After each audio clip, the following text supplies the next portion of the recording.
Personal property taxes were due last month, and while the government announced forbearance for mortgages and rents, many people found that paying those property taxes to be a heavy burden, especially amidst layoffs and stay-at-home orders due to the coronavirus crisis. But those who are having trouble paying their personal or business property taxes are getting a break from the state. We'll tell you more about that. But is that going to leave state and county resources unfunded? Mind you, that includes money for public hospitals and healthcare workers. And what happens next year if property owners now push for reassessments, claiming the pandemic hurt their property values? LA County's Assessor Jeff Prang is with us and has some of those answers. Fox 11 News In Depth starts right now. Hello, everyone. I'm Hal Eisner.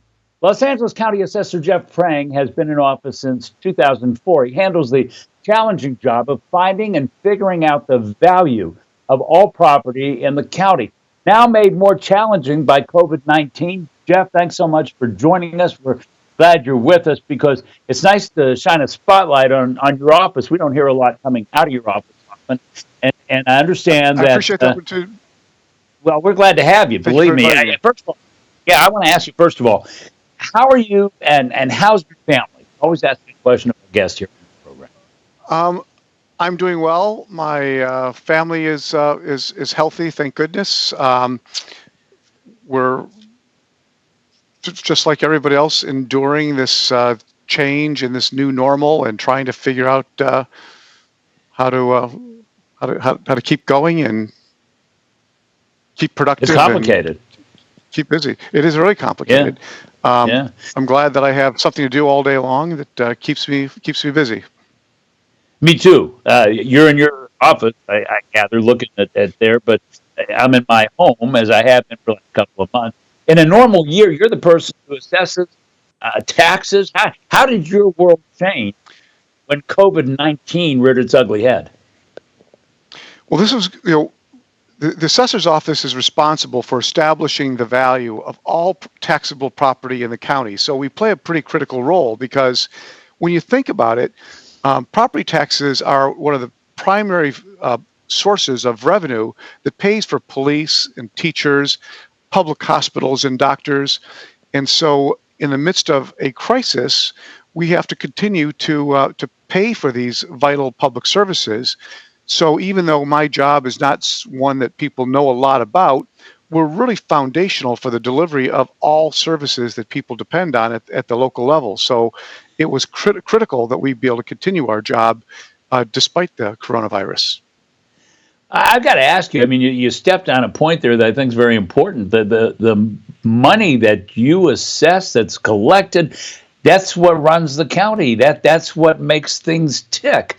And so how is this COVID-19 affecting that whole chain of money in and money out?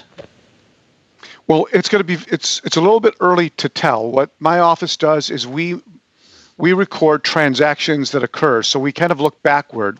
So we know that sales have slowed dramatically in the last couple of months, but we don't really have enough data yet to really make a conjecture about what it's going to be. We can reasonably deduce that there is going to be an impact on the real estate market. We are looking at a potential impact on the county budget because of that impact on the real estate market in terms of property taxes for the 2020-2021 county budget. The assessed value of this is a pretty big number. LA County is assessed at $1.7 trillion, and it generates about $17 billion in property tax revenue. About $7 billion goes to LA County government. The rest of it goes to schools, to cities, and to special districts. So it's a very large source of discretionary funds that local decision makers use to provide those services that we all depend on. And so when you take a hit, if you were to take a hit, other things take a hit too. There's that thing called unintended consequences, right? Right. So this is probably not a great analogy, but I always tell people that we're bean counters, and my job is to count all the beans. And in order to do that, I have to have enough people and resources to do so. So any impact on my department will reduce the amount of properties that are being valued and assembled on on any given year.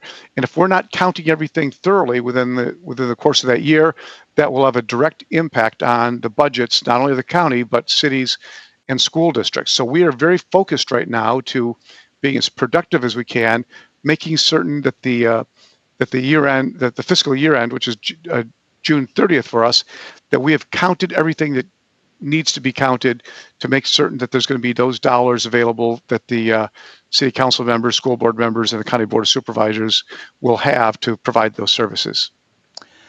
As a lot of viewers that are watching right now might know, property taxes were due just last month. How are people dealing with their property taxes during this pandemic, and what kind of calls are you getting into your office?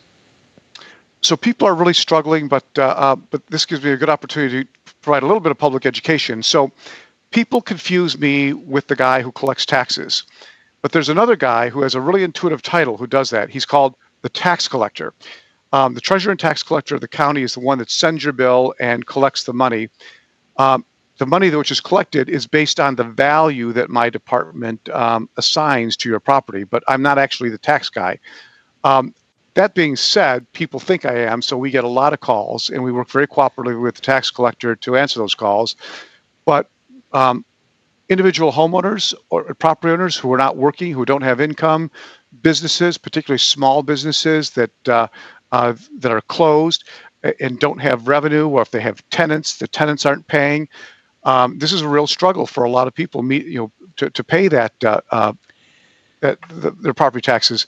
So what the tax collector did, a guy named Keith Knox, is he has set up a program where he will waive the penalties for filing late.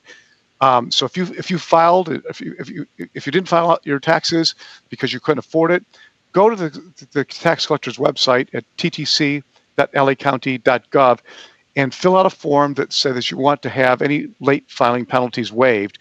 And that will provide you some relief if you had a hard time paying it by the April 10th deadline. We're going to talk more about things that people can do to help them out and relief that they might be able to get during this pandemic. After the break, we'll have more with County Assessor Jeff Prang.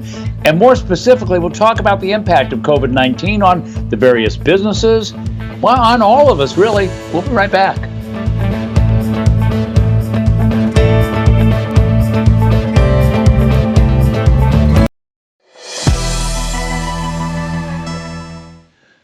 We're back with LA County Assessor Jeff Prang, who has a pretty big job, actually. The property taxes in LA County represent about $17 billion, that's B as in boy, $1 billion of revenue every year. If I've got this right, and you kind of alluded to this earlier, this is the lubricant that greases the wheels. This is the money that makes things work. So a lot of this money goes to education. A lot of this money goes to health care. And so let's start there. I mean, these are things that have to work well, and they require a certain amount of money. Is that going to be affected in your sense in some way or another? I think it has to be affected. We're entering into a COVID-related recession. There's going to be a period of time where it's going to take to rebound. Last year, the county, there was about $17 billion in property taxes were generated. About 40% of that goes to public schools. About 20 to 25% goes to LA County, which spends some of that money on public health. Right now, the number of transactions has reduced. It is possible because a lot of businesses aren't collecting rent from their tenants. It may have an impact on property values and vacancies. So we're going to be doing a lot of work over the next coming months to see what type of impact it will have on the real estate market. And if there is an impact on the real estate market, there will be a direct impact on the property tax revenues that accompany it. So my job is to make sure we can do it as much work as we can to make sure every dollar that should be counted and accounted for is done so. Well, let's talk about mortgages. I mean, as the pandemic threatens mortgages, it's possible that homes could be put on the market, and that could drive down home prices, right? And that could affect property taxes, and that could have a wider impact on the county? Well, we saw that just in the recent past with the recession of 2008. About 550,000 properties in LA County were actually worth less money because of the recession than they were at the time the property was purchased. And under Proposition 13, I am required to lower the assessed value for those properties to the lower value, which reduces the amount of property taxes that they'll pay. So these are some very realistic threats to to local revenues that could very well occur because of COVID. It's going to reverberate through the entire market, and it's likely that we could see some properties lose value, others which will stagnate, particularly on the commercial side. So you mentioned 2008. Let's talk about that for a second. Could we be facing another 2008? What do you think? We could be, if suddenly as we begin to open, how many people, if everybody doesn't get to go back to work and start paying mortgages, if small businesses don't return and continue to pay their rent to their landlords, we may start seeing some reduction in, there could be foreclosures, there could be a reduction in property values that might accompany a shrinking buyer's market. It is very likely that we could see some of those conditions from the 2008 recession revisit us again in the wake of COVID. That's kind of an unsettling thought. You have a very interesting perspective, being in a perch like you are. You called yourself earlier a bean counter. I certainly have all respect in the world for bean counters, because we need to know exactly how many beans there are. And so, from your perspective, in sort of lay terminology, what are we looking at? What are we experiencing, and where are we headed? So what we know right now, we're only 2 months in, and again, it's very, very difficult to gauge exactly what the future will hold. But we do know that Zillow and Redfin have both indicated that the number of people looking for homes has reduced rather dramatically, the traffic on their websites. We know that the number of mortgages being processed is about 60% less in April than it was the previous April. So there is definitely some stress on the real estate market, and people are not paying their mortgages. At the moment, the legislature and is working to try to provide some temporary relief to not only renters but also to mortgage payers. But we don't know how long that will last when we begin to reopen again. How quickly will they be back up and running, and are they going to generate enough revenues to pay for mortgages, to pay for rent? It may require additional measures of relief and to extend those for longer periods of time. There's been if you were a captain of the ship, would you say that we're going through some pretty choppy water right now? We're going through some very extremely choppy water. We're in a hurricane, and we need to steer out of it as quickly as possible, because we can only take those big waves for so long. But we are doing what we can do to provide some relief. One of the types of taxes that people have to pay is business personal property taxes. If you own a business, you pay taxes on your furniture, your equipment, and your machinery. And the governor just last week, or maybe the week before, extended the day for filing that annual statement, business property statement, to May 31st. And I'm thinking that he may want to consider extending it even further if businesses don't have the people and the resources to prepare those statements and to turn them in. It continues to be a work in progress, doesn't it, with the governor having to almost eyeball things on every given day. Look, we're going to take a break here, but coming up after the break, we're going to take a look at what happens at a county agency during a statewide quarantine. We'll be right back.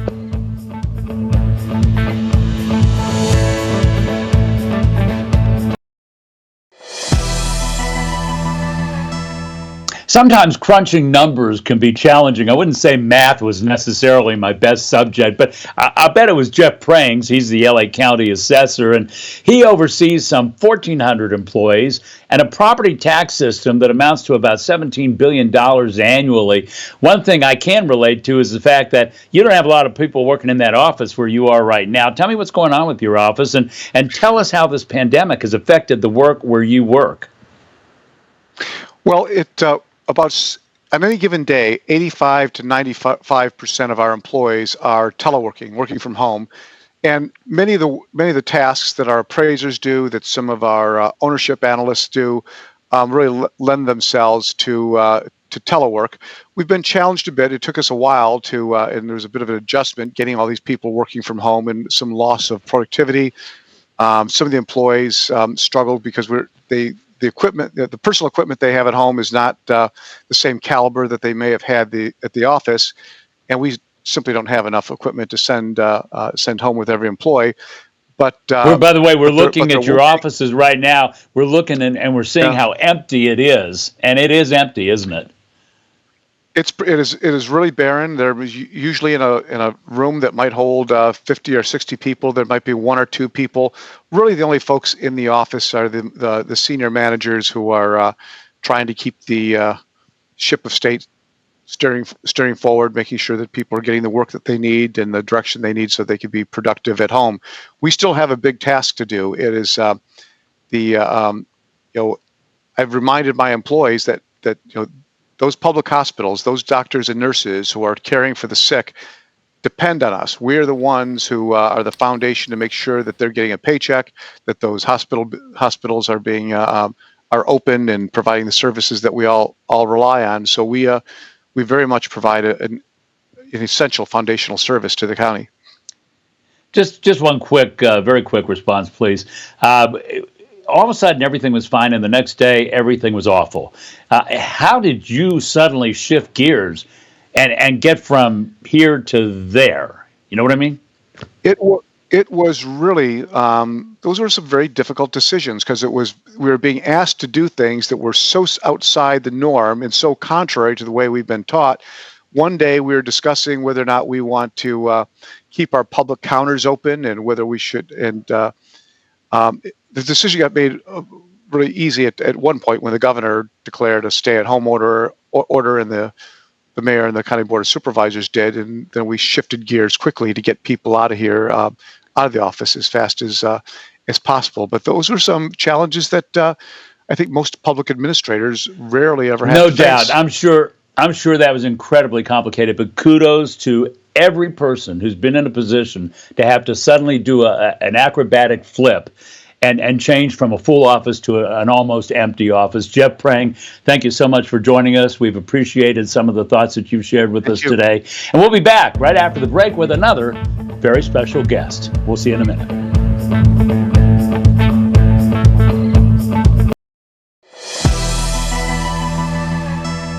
Welcome back to Fox 11 News in Depth. If you're looking for a good podcast, you might want to try my favorite, which is What the Hell. It's available at whatthehellpodcast.com or wherever you get podcasts. Our next guest is somebody who I've known for a very long time. Actor, singer Robert Davi. His movies, more than 140 of them, have included the James Bond movie License to Kill. He was the bad guy in that. You may have seen him in Die Hard and Showgirls. He was on TV and Profiler for 4 years. He's been a busy guy and a friend. And how's the family? Everybody doing okay? Yes, my baby daughter had a 1-year birthday yesterday in quarantine, but we did well. Oh, well, happy birthday to her. We're going to play a video that you and some of your friends made to raise money for doctors and nurses that are on the front lines. First of all, I want to know, why did you decide to make this video with some very special friends of yours?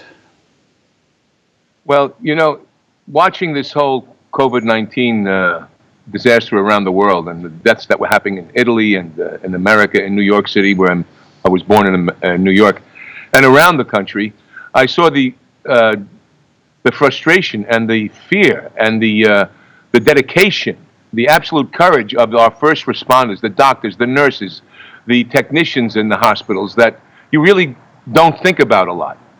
And they are the front lines. They were in battle. They were in a war zone. And then hearing that they didn't have the equipment, they didn't have masks, they didn't have gloves, it would bring you to tears to see the dedication that they had, taking care of a huge group of people that was suffering. And so you got together with these folks. You put together a song. We don't have a lot of time left, but tell me, there are donations that will be made to frontline workers by way of downloads. Just a quick explanation of how that works, and then we'll let everybody hear the song. Best artist in the world, and Randy Waldman, my musical director, called me up. He said, "Let's do this track." We put it together. He called Kenny G, other great musicians. It's downloadable on Amazon, on iTunes, on Spotify, on whatever streaming service you might have, and all the proceeds. It was put out by Ingrooves, which is owned by Universal owns them. So when they get all the proceeds in there, we'll be giving it to the charity that represent these doctors and nurses and other charitable organizations that are taking care of them. All right, so glad to hear about all of this. Really good to see you, Robert, and good luck with this video. We're going to get through this, everybody. Just hang in there, as we always say, and let's listen to Robert, Kenny G, and a few of his friends. Bye-bye, everybody. Who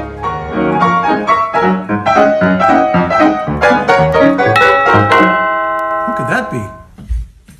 Who's there? Who's it?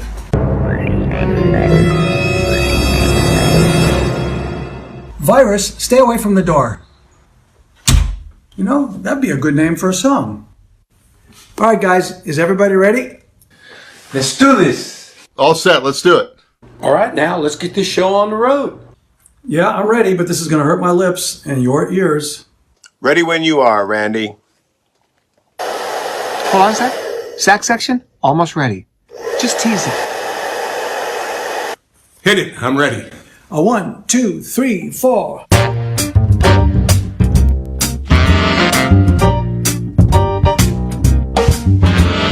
You keep going your way, I'll keep going my way. Coronavirus, stay away from the door. I just got a cabin, don't you come near my cabin. Virus, stay away from the door. Don't you come any nearer, I'll stay all alone. Don't leave your bed and the fire, call me on the phone. I ain't breaking your heart, don't start breaking my heart. Coronavirus,